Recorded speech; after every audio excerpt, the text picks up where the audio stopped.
Hello my dear friends, and welcome back to another Star Wars news update. In today's video we have updates for the Mandalorian Season 3, the Andor show, and Star Wars Ahsoka. But we're going to start with Andor. We're now just 46 days away, and recently I covered the supposed plot leaks for the show. Go and check those out if you're interested, but today there are going to be no spoilers, but rather some comments made by Diego Luna, executive producer Sana Vollenberg, and Genevieve O'Reilly. In a new interview with Entertainment Weekly, they spoke about what we can expect from the Rogue One spin-off, but this time in terms of the tone of the series. Additionally, each of them shared their experience on set, both on location in the UK and the occasional use of the volume. And as you're gonna see, specific comments made by Sana Vollenberg tell you everything you need to know about this series being a million times better as a Star Wars project than Kenobi and the Book of Boba Fett. Let's dive into it. What was a reoccurring theme in this interview was the fact that all three are saying how relevant this show is gonna be. We're living in some very scary times right now in the real world, and to some extent the Andor series is gonna reflect that, but of course in a Star Wars way. And Diego Luna talks about how it takes the strength of many brave people to stand up and to become part of a rebellion that stands up to oppression. O'Reilly shared the sentiment, adding how her character Mon Mothma is going to undergo the most drastic changes within this first season. Going back a little bit, Diego Luna reflected on working on Rogue One.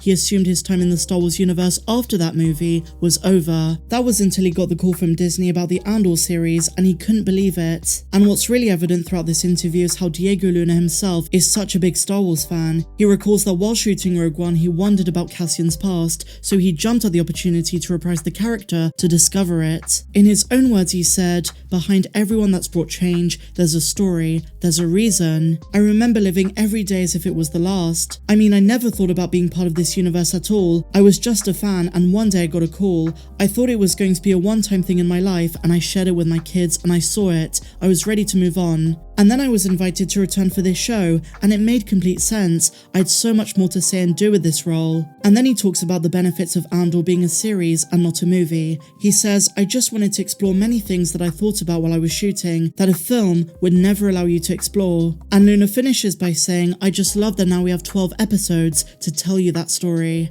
And so now moving on to Genevieve O'Reilly, Entertainment Weekly say another key player in the Andor series is Mon Mothma, who begins the show as a politician in the Imperial Senate. She says, "We now have the chance to get to know the woman. Previously she was a bit of a pillar, or maybe even a statue. I love that now we get to excavate that a little bit and learn about the human being, the woman behind the gown if you will." Now before we get to the comments made by Sana Vollenberg, I will say that Luna teases, even though the show is called Andor, it's about multiple characters, it's about a revolution. We're going to see different pieces of the puzzle. Along the way we're going to come across new and familiar characters, but something he says specifically is the fact that the Empire affected so many people, so it's not just going to give us one point of view. As he says, the difference with Rogue One and the Andor shows that Rogue One was about an event. The Andor series in total across its 2 seasons covers 5 years, so we're going to see different perspectives, not just the one of Andor and the rebellion. Now, in the interview, executive producer Sana Vollenberg talks about what it was like filming, and the one comment that stood out amongst all of the others was when she talked about a duty to the franchise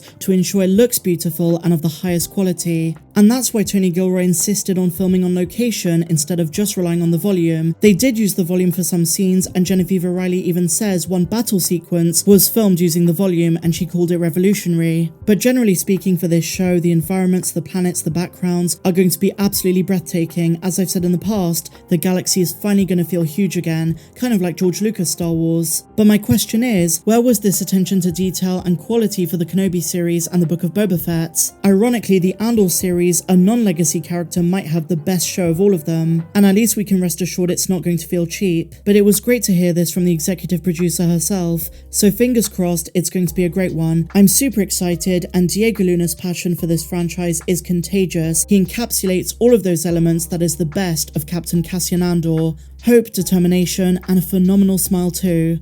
So now my dear friends, we have an exclusive look at the Ahsoka series. A new picture is leaked, and this one shows her entering temple ruins. Again, there is no context to this, and we don't know which temple this could be, but of course this is probably part of the search for Ezra. I think it goes without saying that Ahsoka and Sabine are going to visit a whole host of locations. It's not going to be easy to find their friend and Grand Admiral Thrawn, and of course we know a lot of this could feed into the Mandalorian Season 3 as well. There's going to be a lot of overlap going forward. And speaking of which guys, guys, we've got some interesting tidbits for The Mandalorian Season 3. I covered the bulk of the leaked footage from Star Wars Celebration across 2 videos, but we do have some new stills in a more HD version, not perfect, but a lot clearer. The first one is the role of Dr. Pershing and Gideon's comms officer, the unnamed female one from Season 2. Both characters are set to reappear in the 3rd season, but what they're up to is pretty interesting. In the teaser trailer, they seem to be undercover. They're not wearing their Imperial outfits and they're sneaking around a location with rebel guards.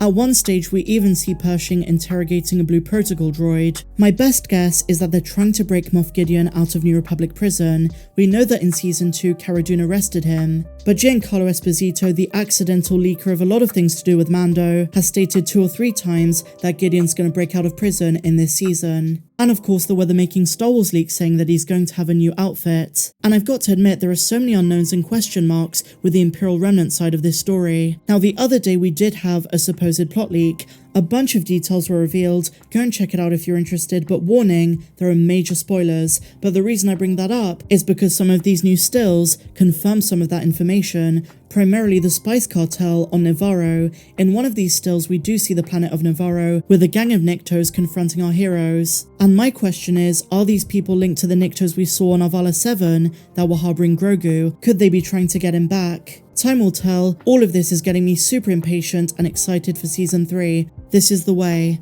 And finally, we also have this new still of Din Djarin with some new Mandalorians. They look incredible, very colourful, and if the leaks are true, then they could be part of the all-out Mandalorian war. So let me know your thoughts in the comments down below, guys. What do you make of these new stills? Do you have some theories for Season 3 or Ahsoka? Share them in the comments down below. And are you excited for the Andor series? That's creeping up really soon. If you enjoyed this video, please be sure to give me a big fat thumbs up, subscribe to the channel if you're new, and I'll see you in the next one. May the Force be with you always. I'm Star Wars Meg. Have a good one.